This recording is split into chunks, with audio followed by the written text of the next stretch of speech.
Hello, and welcome to the Things I Want My Daughters to Know podcast, the podcast redefining women's health one unfiltered conversation at a time. I'm your host, Jacqueline Rose, and every week we will sit down with leading women's health experts and real women to share their lived experiences, bust health myths, challenge outdated and uninformed narratives, and explore what's really possible for women.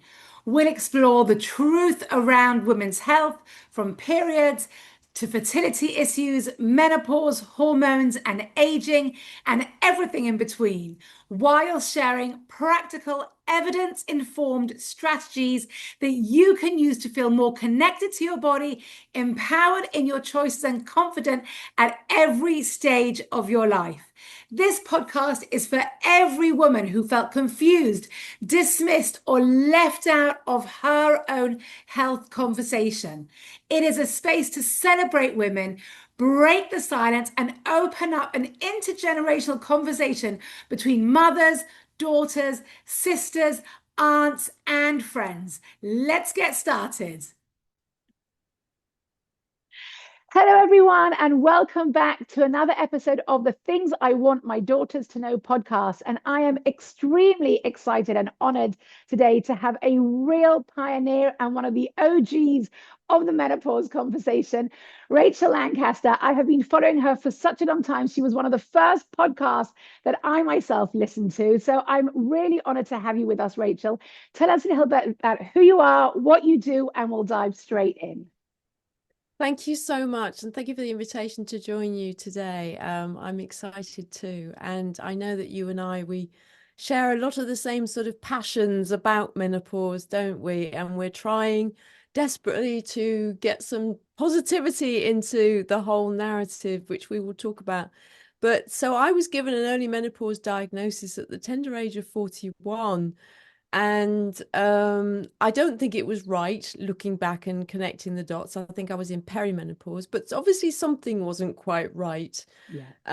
And for a time, I managed to reverse the diagnosis and I got my periods back, which proves to me that I was in perimenopause, not through menopause. But I was told that I had gone through it. But the doctor also didn't ask me, have you gone for 2 years without a period? Which is what I know now is the definition of being through menopause if you're Yeah. under 50. So that experience basically led me to start challenging everything, wanting to know as much as I possibly could, feeling very alone because I was so comparatively young at the time to be given that diagnosis. My friends were way off menopause, and I should have been way off menopause. Yeah. And this was So I, before there was even a menopause conversation for you to go yeah, and find yeah, resources. And yeah.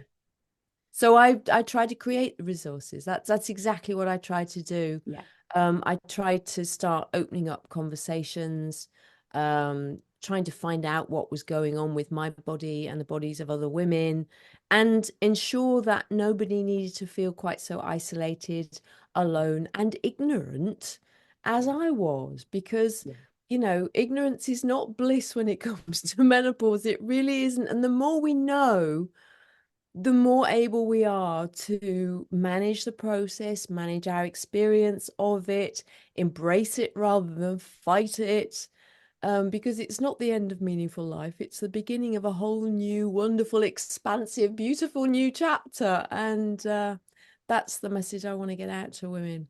yeah. Well, I think the name of your book, the name of your podcast is really that sort of energy of magnificent midlife, where you really are presenting it in a different way to maybe some of the narratives that we have out there. So maybe let me ask you, because you really have been in this space for such a long time and you really have seen how it has changed.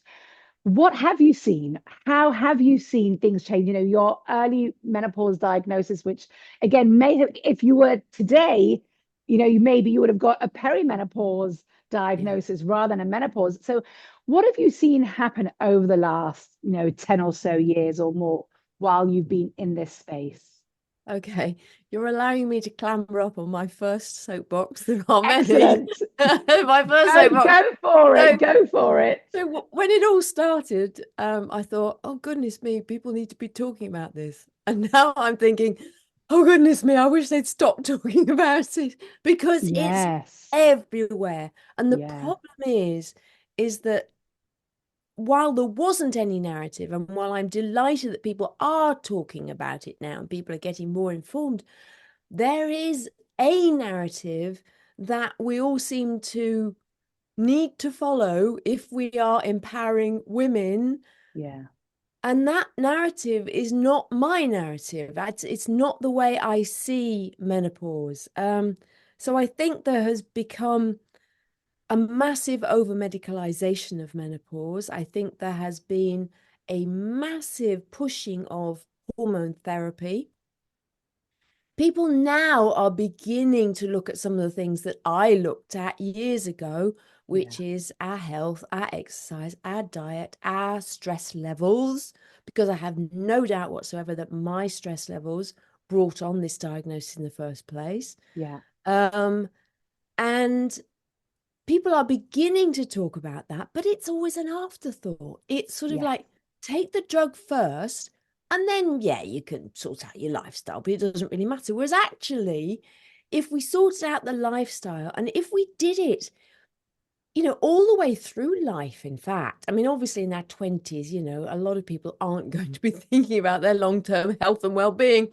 But by the time we're in our 30s and certainly into our 40s, if we are looking after ourselves better, we will come to menopause much more empowered, much more healthy. We will be able to transition without so many of the problems that we have. And Yeah. in the research that I did for my book, you see, I looked at other cultures and I looked at other places in the world Yeah. where they have a completely different experience of menopause. Yeah. Some places women don't even notice it. The only thing they notice is that they stop getting pregnant when their periods stop.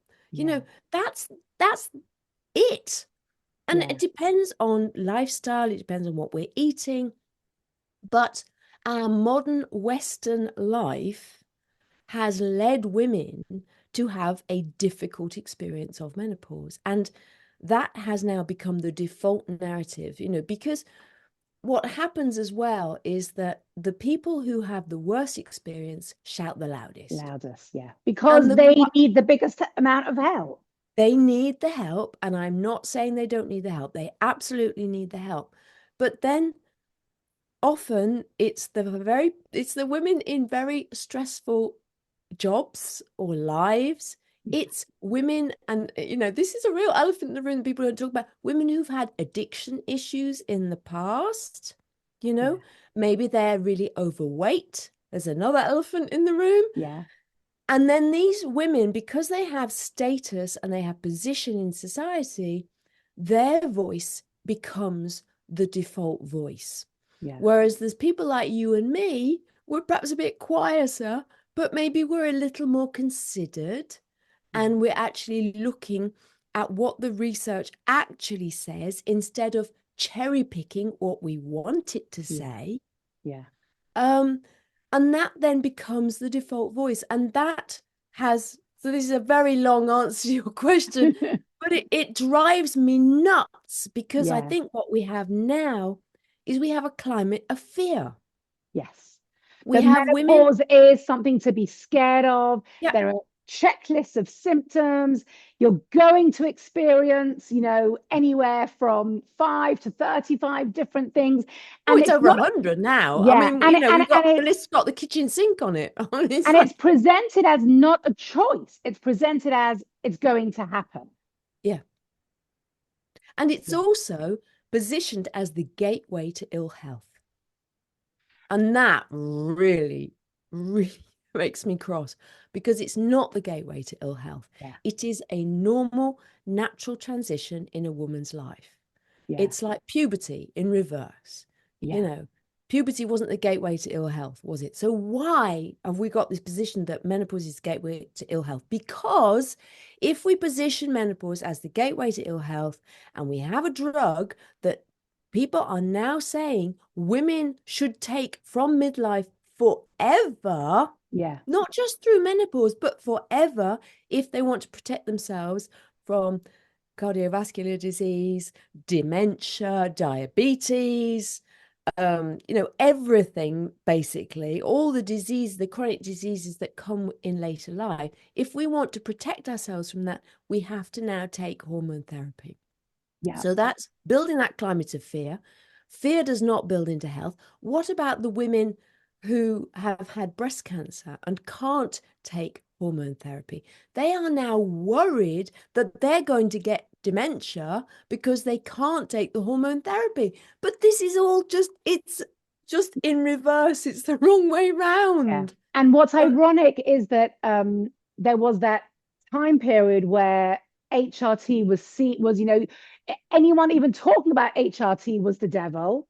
And now it's if you don't take HRT, you're, medically culpable for not supporting women. If you even question the concept of maybe not taking HRT. And as you've said, and I think this is a fascinating next step development of the whole HRT conversation, is that you have to have for long-term health, for bones, brain, and heart, you have to be taking HRT. Otherwise, Bones, you are that was the other one. yeah, Yes. bones, brain, heart. Otherwise, you are being irresponsible for your Yes. own health. And it's, as you said, it's not only the fear of the menopause experience, it's the fear of aging and or what we like to now call longevity and how we see ourselves aging. And the whole thing seems to have been turned on its head. I But know. but I know. God forbid you should challenge that narrative, I because know. then I know. you are being an irresponsible Yeah. practitioner. I get that all the time. I mean, I'm not a practitioner, so I kind of skate under the surface. But every time I try and challenge that narrative, I'm told I'm not supportive of women. I'm not Yeah, supporting women's choices to take hormone therapy. Now, let's get this clear. I took hormone therapy. I yeah, took it for my early menopause diagnosis. I waited about 4 years before I took it.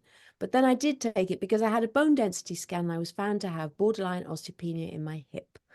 And the people that I was looking at, who were looking after me, the early menopause team at Queen Charlotte's Hospital in London, said, "We think you really ought to take the hormone therapy." So I took the hormone therapy. But the advice I was given then was that I only needed to take it until so-called average menopause age of 51. So that was always my plan.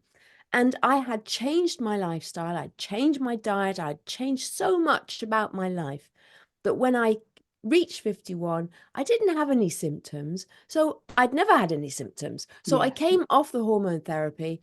And as soon as I came off the hormone therapy, I had two hot flushes. And one was caused by alcohol and one was caused by chocolate. yes, So I was my own guinea pig. I yeah, could see what things were causing me to have a classic menopause symptom. yeah, yeah, And so I am not anti-hormone therapy. I know it can be very useful for a lot of women, but I think for most women going through a natural menopause, and yes, there's surgical menopause, and yes, there's early menopause, and there's all different types. But for a natural menopause that occurs around the time of 51, most women do not need hormone therapy for life. yeah. They do not need And it. and as you've highlighted, and I think this is not talked about, the minute you go on HRT, again, I'm also not anti-HRT. It has its time and its place. But the problem or the challenge with it is the minute you go into it, you then lose that connection with your body. You stop Yes. listening to your body. Absolutely. And I'm going to throw it, I'm going to jump on my soapbox here and compare that to the way that we have been advised about using the oral contraceptive pill. That the oral contraceptive pill served a very, very important purpose for women, for very important and significant reasons.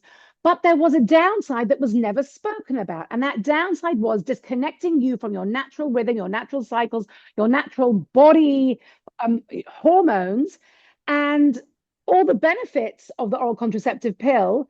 Really, there is no conversation about what that actually meant on the flip side. And I see such parallels between that and HRT, where let's give you HRT so you feel better. There's some really important reasons why a woman may choose to go on HRT. But then it's not giving you the opportunity to see how your body is responding, like you said, alcohol, or you are on HRT and you've still got hot flashes and night sweats because you're not reducing your alcohol consumption because in your mind, those two things are totally disconnected, but you're on HRT.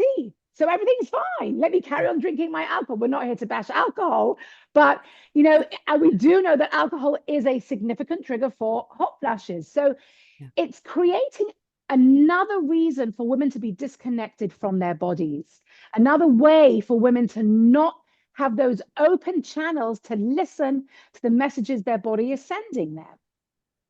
It's so, so important because what we do is we numb ourselves with the Yeah, hormone therapy. That's what we do. We're numbing. I have a lot of conversations with women about sleep.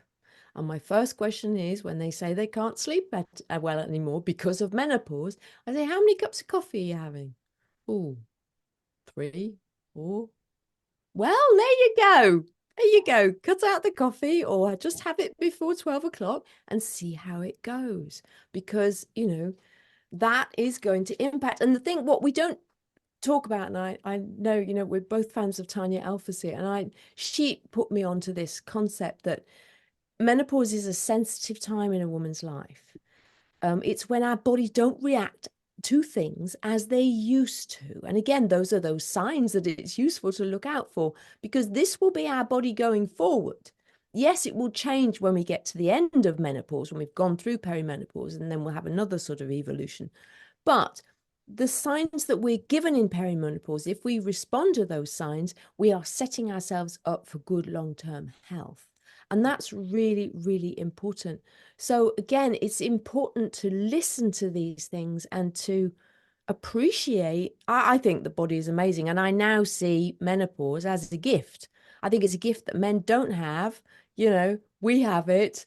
And we should make the most of it because it's phenomenal. I think it's phenomenal. And I have learned so much and I feel so much better position for a longer, healthful life now. The other thing I'd like to say about this whole, hormone therapy for everybody argument is I always go back to the blue zones. The yeah, blue zones are the areas in the world where people live long, healthy lives. And yeah, guess what? The women don't have any HRT. It's about lifestyle, it's about diet, it's about community, yeah, it's about staying mentally engaged. It's yeah. not about hormone therapy. And yet sometimes when I talk to what we call it now an estrogen maximalist, I think they're called, people who just want estrogen forever and lots and lots and lots of it. Um, because estrogen it's you don't want to have lots and lots and lots of it because it's really not that good for you. But anyway, so I don't know where I was going with that one. I've lost my thread. Um, About the blue zones and the estrogen maximalists. yeah. But well, maybe I'll ask you a Okay, question it'll and come then back to me. yes, and it'll come back to it. It was a So good point, but it, it's gone. it will come back. It will come back because I think a lot of people do use those blue zones as examples of how you can age in a different way. And our Western society has totally deconstructed everything that we sort of, anything that is good and healthy has sort of been deconstructed and become very formalized. So you'll have women who will say, well, I exercise every day because I go to the gym or I go for a run or I do something without realizing that if you're sitting down for 10 hours a day at work and then only going to the gym for 1 hour a day, that's not the same. It's not an equivalent. People in the blue zones just they're everything about, we're trying to sort of They're moving all the recreate. time. Yeah, we're trying to recreate the elements of the blue zone in our very Western, sedentary, consumer, capitalist, commercial life.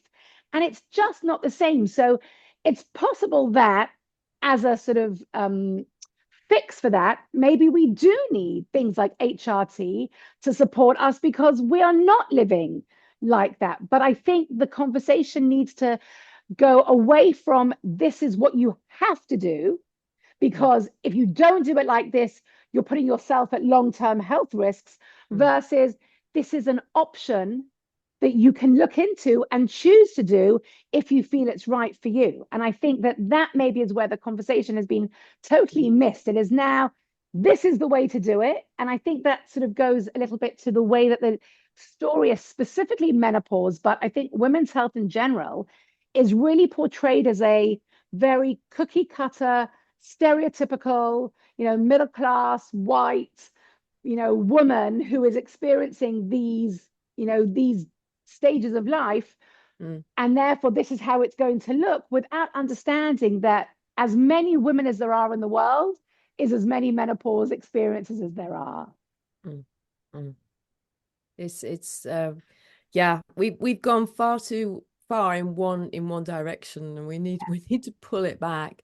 Put it But back a I'd bit. also I like to challenge the terminology. So when I wrote my book, I started my book Mm, talking about HRT, and then I evolved and talked about the evolution within the book. That actually, I mean, in other places it's called menopause hormone therapy, but right. by calling it HRT, hormone replacement therapy, we give the impression that we need to replace hormones that are lost. Yeah. We are meant to have a different hormonal profile post menopause. This Yeah. is the thing that gets forgotten. It's not that, oh yeah, and this is from Tanya as well. We don't suddenly break in midlife, we our bodies are very wise, and they know what they're doing. Yeah. And we have exactly the right of estrogen post menopause that we're supposed to have post Yeah. menopause. Yeah. This is maybe that was the point I was trying to make about the estrogen maximalists. We're not supposed to have Yeah. big amounts of estrogen in our body post menopause. And there is research now that shows that actually, it can have a detrimental effect on the body. Yeah. If you take it long term. And actually, the other thing is we don't have the data to tell us what the long term impact of taking these drugs is. People say it's safe. We don't know. Yeah. Yeah. And Yeah. that's what really annoys me is that we just don't know. The data isn't there because we haven't been doing this for 20 years with the same formulations. They've changed Yes. radically. There was a big survey done a number of years ago. It was very controversial. They sort of swing backwards and forwards as to what they're going to take from it. But what we need to remember is the formulations were completely different to what they are now. So we don't have the long-term data on the formulations as they are, and the formulations are different for every woman because we're all individual and we all need different things. So again, we don't have the data. So my perspective is I always, if I don't have to take a medication, I don't take it. I just don't Yeah. like taking it. That's just me. That's my choice, my decision. I'd rather get what I need from food. Yeah. Um, Yeah. and So let me then ask you, because I know that you talk about this a lot. If we are not, again, not anti-HRT, but it's got its time, its place, and it's not a one size fits all magic pill. So therefore, what should we be doing? And I want to put this in the context of sort of the focus of this podcast, which really is about giving um, this message to the next generation of women. What should we be doing to support ourselves as we navigate through these different life stages, perimenopause, menopause, and into postmenopause? How should we be setting ourselves up, and especially with your early menopause diagnosis and then being able to reverse it? Where do you see the focus should be for what we should be doing to support our health and well-being? so much, and I think it starts at school. And now, menopause is on the curriculum, but I'm very worried about what the content is. Is it being Mm, described as something awful that will happen in your 40s and 50s? I don't know what the content is. I yeah, don't, what I would like is for girls to have, education on puberty, education on, pregnancy and childbirth and sexual health and menopause, and then the next stage of life as a new exciting next stage of life, not yeah, as the end of meaningful life, because yeah, we have this idea that the default idea of woman is a fertile woman, whether or not she gives birth, it's a fertile woman. But yeah, what I like to think about now is, I'm going to be 60 next year. I was given this early menopause diagnosis at 41. So, and my mum's living, she's still alive at 91. I expect to get to Wow. 91. And then I went through puberty when I was 11. So I was pretty early. So if you add up the years I have not been fertile Yeah. with the years that I have been fertile, there's an awful lot more of them when I'm not fertile. Yeah. And Yeah. yet, the default idea of womanhood is a fertile woman. So the education needs to talk about the stages of womanhood, Yes. right back at the beginning, and sort of, so that we're not just talking about a fertile woman as the default woman. Yeah. And I would like, to be young girls to be told about the fact that menopause is a fundamental reason for our evolutionary success as a species, because women go through menopause. It gives humanity an extra added bonus, Yeah. because Yeah. we're there to do the other things. We're not just focusing on rearing And children and looking children. after everybody else post menopause. So Yeah. it's all about mindset. And then there's ageism in there as well, you see. Yeah. So education needs to start, we need to get rid of ageism, because why women fear menopause is because of ageism, and because we have this default idea of womanhood as a fertile woman. Yeah. Therefore, when we stop being fertile, what's our value? What's Yes. our use? Yes. So there's I all of think, that do you not mindset think that's stuff. changing a little bit? Or is it only within our sort of very small bubble that it's changing? Sort of what a postmenopausal woman looks like. Is that changing at all? I think it is changing a little bit, but my goodness me, in Protestant Anglo-Saxon cultures, it is not good to be an older woman. Wow. Okay. It really isn't. And this is a cultural thing as well, because I Yeah. see, my only sort of real knowledge is Christianity, but Yep. I see in Catholic countries or Orthodox countries, there is more respect of older people than in Yeah. Protestant countries. And I actually wrote about this in my Interesting. book. I find it fascinating, and Wow. it's linked to the Protestant work ethic. And the fact that, Interesting. women traditionally didn't work, so they didn't have value because they didn't work. Well, the lower class women did, but the upper class ones didn't. Yeah. And then there's the age you don't work as you get older. So women have got the double whammy. They're older and they're female. Yeah. Therefore, they're even less value to society. And so that needs to change. Fascinating. That's There's really interesting. a lot Yeah, of work that's to really do. interesting. Yeah. And So, then you go to East Asia, women, or Muslim countries even, women have more status the yeah. older they get. They have Yeah. more liberty, they have more status, they have more respect, not necessarily in the workplace and Yes. not necessarily in society as a whole, but certainly But within family and in the community, and the community. Yes.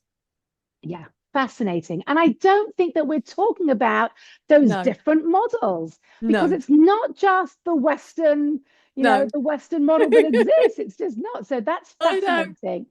So if we want to get a little bit practical, But how, practical, yes, I think that was yeah, more what you were looking for, yeah, wasn't no. This is it? fascinating. I think it's so important because when we really don't talk about that. And I think it's a fascinating piece of the conversation. So, no, I really appreciate you sharing that with us. If we want to get practical, a woman listening to us will say, great, you don't want me to take HRT. What do you want me to do? So, what are again, I don't like to be reductive and reduce it to some type of checklist or something, but what are the main things that a woman Well, should be looking at? throughout life, and especially within the perimenopause years, I think stress is the most important Yes. thing we need to deal with. Yes. Because most women get to menopause, they're burnt out. Yeah. This is another conversation that we're not having. Women are give, give, give, give, give. Yeah. And you get to midlife and you're giving to maybe your children if they're still at home or at college. You've got older parents maybe you're having to look after. You've got a more of a role within the community. You might be working full time. You might be, if you're lucky, on the one hand, you're in a very high powered job, but that's going to bring lots of stress with it as well, Yeah. isn't it? Yeah. So we have to get better at managing our stress. And it goes back to what you were talking about, losing our sense of our cycles and our natural, role within the world. I Yeah. think, I don't want any limitations on what women can do, but I want the world to be set up more for how women are. Yeah. So, when people talk about, for example, fixing the menopause issue in the workplace, it's not just about menopause, it's about gendered ageism. It's about making work for women with all of their multiple responsibilities, because we still take far more responsibility for everything than men do, you know? So work needs to work better for women. And that's a tricky thing, but practically sort out your diet. I mean, when I was given the early menopause diagnosis, I was told to have everything organic, as much as I possibly could, everything organic, Okay. including my personal products. I had Interesting. no alcohol, no sugar, wasn't even allowed bananas, um, and no caffeine. Yeah. And after 5 weeks of that regimen, I got a period. So that taught me Wow. a lot about what's the sort of diet we should be having. The prevalence now of ultra processed foods is so bad for women, Yeah. with the hormone profile that we have. It's bad for everybody. You could think of ultra processed food. Somebody described them to me once as frankenfood. I mean, it's just not food. It's Food. just something created in a laboratory. Yeah. If you Yeah. can't identify the ingredients, don't eat it. Yeah. Yeah. So we need to strip that away. We need to be having a much simpler, well, not, I don't mean, I was going to say simpler diet. Really, I just mean not the ultra processed foods, because the more different colors of vegetables we can have in our diet, the better. So that's not simple in terms of um, number of different No, but I items. understand what you mean by Simple in terms of, simple. yeah. Y- I published a podcast just recently with Laura Bryden, Yeah. and we talked about sheltering from the modern food environment, because there is, so much vegetable Interesting. oil, which sounds nice but really isn't, Yeah. in every product that we Yeah. consume. So sort of sheltering ourselves from that, the stress, the diet, exercise is massive. I have friends who say, they've exercised their way through menopause. It's Wow. so important. We need impact to protect to help our bones stay healthy long term. We need cardio to exercise our Yeah. heart. We need to lift weights, because that will help with our metabolism, maintaining our Yeah. metabolism. But it's a great stress release. I did a weight session this morning before coming on here, and I feel fantastic now. it's Yeah. it's a really good way Yeah. of managing stress, of just feeling a bit better about yourself, because if we're strong in midlife, we'll be strong in our later years. And Yeah. that's so important. And I see this now. I was telling you before we hit record, I've just completed a master's in gerontology, which is the Yeah. study of aging. And it's in an attempt to move me on from midlife, because as I said, I'll be 60 next year. I'm not really in midlife anymore. But this idea of being strong, so that we Yeah. don't succumb to frailty, because there are so many thoughts and narratives about what later life looks like, and it doesn't need to look like that. Again, we Yeah. go back to the blue zones. There are women in Korea who go diving. They do free water diving in their 70s to fish. It's incredible. But again, we just assume that actually we should be sitting in a rocking chair, and it's a load of rubbish. No, Yeah. that's not, Yeah. it's not right. It's not where I'm going to be. Yeah, no, I agree with you, and I think it's is changing, but I still think, as we've said, the images of what a postmenopausal woman looks like, um, we don't have enough of them, and our aging shouldn't be dependent on whether we're taking HRT or not. There are No. lots of other things that we need to be looking at. Yeah. Um, I want to ask you, because I know you're involved in an organization called MenoClarity. I Yes. wanted to share a little bit about what that organization does. I know there are a lot of amazing women, some of them I'm also connected to, that are involved. So tell us a little bit about that, and why what was the impetus for creating that? Because I think it's a fascinating response to what's going on in the menopause space. Yeah. It really grew out of my podcast, and I kept interviewing these women because I like to interview women who agree with me. They don't have to agree with, don't have to, but it adds something. I struggle if somebody's going to come on, and tell me I need HRT forever. I'm sort of going, nah, yeah, Yeah. sorry, I'm not doing that.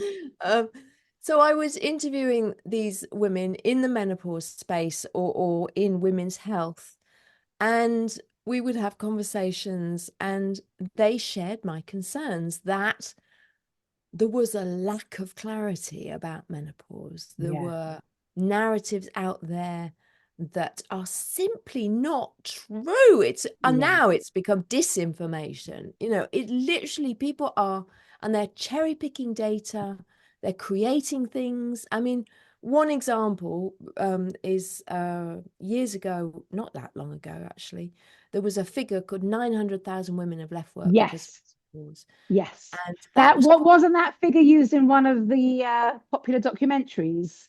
yes, I think it Okay. was, but it was Yes. also quoted in the UK parliamentary inquiry into menopause. Wow. And it was quoted in the FT, the Times, Sky News. It wasn't that 900,000 have left work because of menopause in the UK. It was just 900,000 women have Yeah. left work, don't know And there where, was also no time scale. Like it no was time scale. between the And between the years no, of and sometimes it was over a million. Well, no, nearly a million, because 900,000, just round it up. nearly a million. Yes, Nearly a yes, million, yes. isn't it? What's 100,000 between friends? So, and this did not sit right with me. It did Yeah. not sit right. And I thought, what's going on? So I went and dug around. And this was actually before I started my master's. Now I have more research skills and Yeah. I've read an awful lot of research papers because I did a literature review for my dissertation. So I've read a lot of research papers and I Yeah. know which ones are good and which ones are not good. And I know why. But then I didn't. But I had a friend who worked in market research, and he actually helped me pull this together. But I looked at it and I discovered that it was a survey done by Bupa. Now, Bupa is a seller of private medical insurance, and it was a marketing survey done by Bupa. Now, the other thing is, I used to work in PR, so I know how to do a PR marketing survey. What you do is you decide what story you want, and then you create the survey to Yeah. create the results to drive that story. And this is what Bupa did. And they got incredible press coverage. But what it turned out to be was there were 4 reasons. It wasn't one reason. It was pregnancy, infertility, periods, and menopause. And the women they Wow. surveyed were between 18 and 70, not menopause age. So, and then they extrapolated Wow. that to the entire UK population, not considering women who'd, left because of pregnancy or left because of disability or went to another job. It was so shoddy. It was unbelievably shoddy. Wow. And I wrote an article, which you can perhaps put in the show notes if you're interested. Yes, But definitely. my article, my research has been quoted in the Australian Senate as an example of the shoddy data and research which is out there and driving this climate of fear. And guess what Bupa did with all that wonderful press coverage? It launched a special menopause insurance policy for the workplace. And no doubt made an awful lot of money because all these companies were petrified that all Yeah. these midlife women were going to leave. Leave. So they had to do something about it. Wow. It's so shocking. So MenoClarity is to stop that. Yeah. Yeah. Basically, in a nutshell, we want clarity. We want to call out the people who are cherry picking. We want to call out the information which is disingenuous. Yeah. The one company, they launched a menopause testing kit, like a pregnancy testing kit. Yes. He Yes. wrote an Yes. article saying, this is a load of rubbish. Don't waste your money. Yeah. So we I do things know. like that. We call people out. And, some people don't like what we're doing, but, I'm very, very proud of that organization. I'm very proud of the women involved in it because Yeah. we don't have any agendas. We don't have any funding. It's me who built the website, it's just we are Yeah. passionate about getting women information they can trust, Yeah. not information that sells a certain narrative because somebody wants to sell a certain narrative so that they can sell lots of products and services to you Yeah. because you are broken. You are not Yeah. broken. Ah, Yes. No, it's really quite phenomenal because you are doing such important work and I really want to give space for people to really hear about that organization because there is so much excitement over things that come out into the media, whether it be products or data that is really not being presented in the right way, to fuel this campaign of women are broken, but don't worry because we've got the solution for you, or menopause is going to be full of symptoms, but don't worry because we've got the right product for you, and all these things. And for some reason, our brains are triggered by that negative language and by Absolutely. that negative marketing much more than it is by you coming and giving a really good intellectual robust critique of a review that is, or data that is being used. It's so much easier to buy into the negative than it is to buy into the rebuttal. And that's how people make their money. Yeah. But I really hope that people listening to this now can begin to understand that there is more nuance to this conversation, that it's And not just. social media has no room for nuance.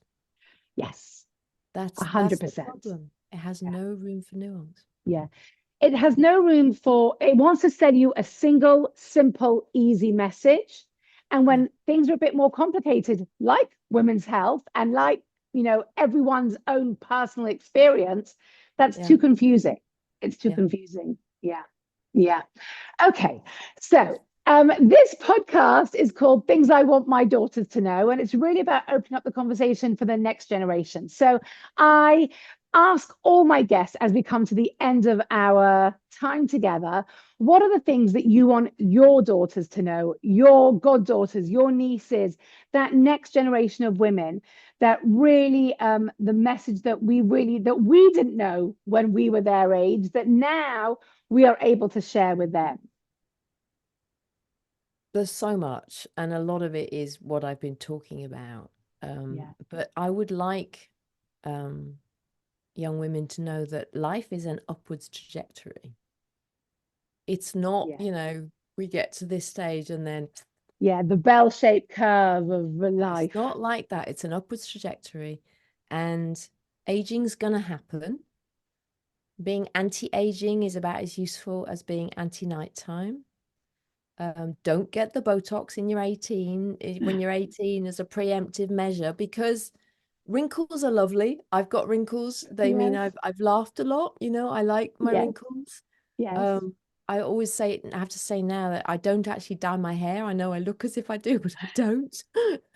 My mum's still got color in her hair at 90, but aging is a natural process and it's not something that's bad. But society tells us it is. But I hope that the younger generations coming through will feel more empowered to age as men are allowed to age. We don't need to do all the things to stop ourselves aging, because there's a whole world ahead of us all the way through life, and we just keep getting better and better and better. And I would like young women to know about the whales. I always have to talk about the whales. Go on. Because when we go through, when we know that there are two species in the world that go through menopause, the jury's out on other species. So elephants may do, lions may do. We're not 100% sure, but we know that whales do, certain types of whales. And humans, of course. And when whales go through menopause, the postmenopausal female whales become the leaders of their pods.